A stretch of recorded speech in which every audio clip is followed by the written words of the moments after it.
আজকে দেশি মুরগি পেঁপে দিয়া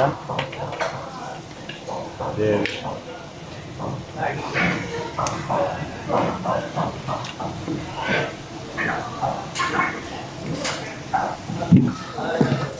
দিয়ে দিচ্ছি পেঁয়াজ। হ্যাঁ, তারপরে দিয়ে দিলাম তেজপাতা, এলাচ, দারচিনি,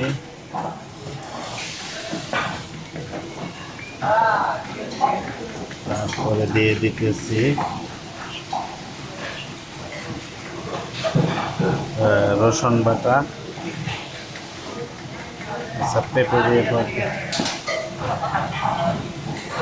রবিনে বলতেছে ঠিক আছে। এখন দিয়ে দিচ্ছি আদা 2 স্পুন,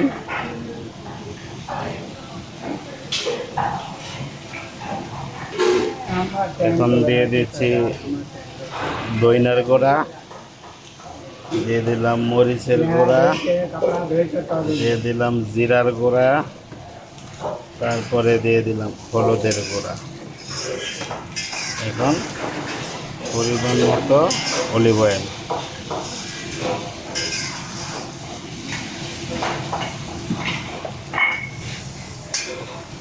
তারপরে দিয়ে দিলাম স্বাদ মতো লবণ,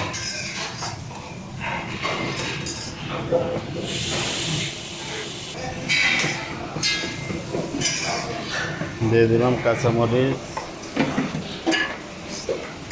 এখন এটাকে একটু মিক্স করে নিব।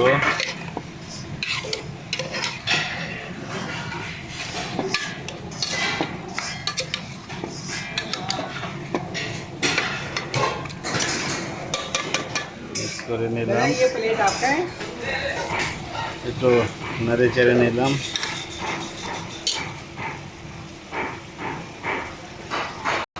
এখন একটু পানি দিয়ে দিয়েছি। পানি দেওয়ার পরে এখন প্রেসার কুকারটা বন্ধ করে দিব। দিচ্ছি বন্ধ করে।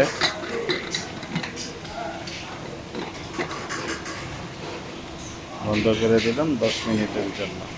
এদিকে পেঁপেটা একটু বয়েল করে নিয়েছি। পেঁপেটার কালার খুব সুন্দর আছে। রেখে দিয়েছি। গাছটা রসুন একটু পরে দিব, আগে কয়েকটা সিটি দেওয়ার পরে। এটা হলো 6 নাম্বার সিটি। প্রেসার কুকার খুব সুন্দর করে সিটি মারতেছে। এখন খুলে দেখবো কতটুকু হলো।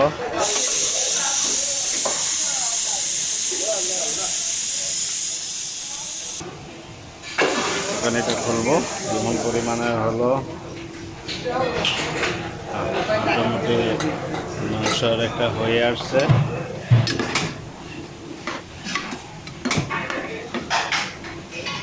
এখন দেশি মুরগি তো অনেক তেল উঠছে।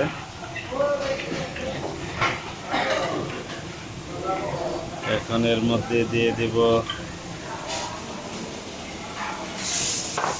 আস্তা রসুনটা, দিয়ে দিব পেঁপে গোলা, পেঁপে দিয়ে দিলাম।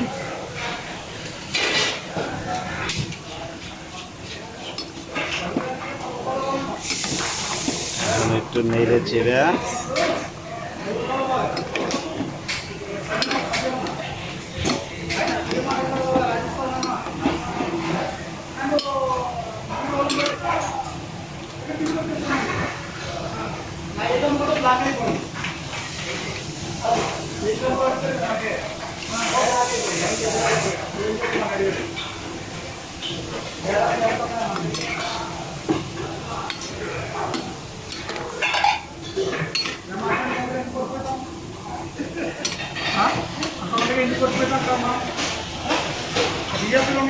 এখন সিটি দেওয়ার জন্য দিয়ে দিলাম। বাংলাদেশের ভাইয়েরা আগে দেখে নেবেন যে 12 ঘন্টা 13 ঘন্টা ডিউটি করার পরে এরকম গরমের মধ্যে আইসা খানা বানাইতে হবে। এরকম সবাই খানা বানাইতেছে।